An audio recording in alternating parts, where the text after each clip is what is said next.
અમે ગાડી દોરીને જાવી પડતી હવે ઘર સુધી. મજા આવી? મજા આવી મજા. દોરો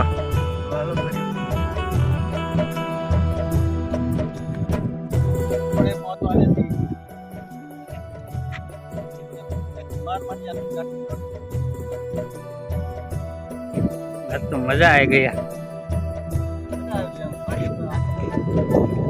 પંખા બંખા તોડી નાખ્યા.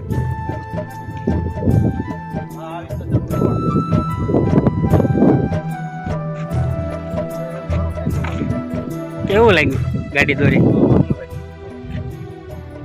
વહમું પડી ગયું. તો મિત્રો વિડીયો ગમ્યો હોય તો લાઈક શેર અને સબસ્ક્રાઇબ કરો અને બેલ આઇકન ઓન કરી દો, કારણ કે અમારો જેવો વિડીયો તમે અમે અપલોડ કરીએ તો સીધો તમારી પાસે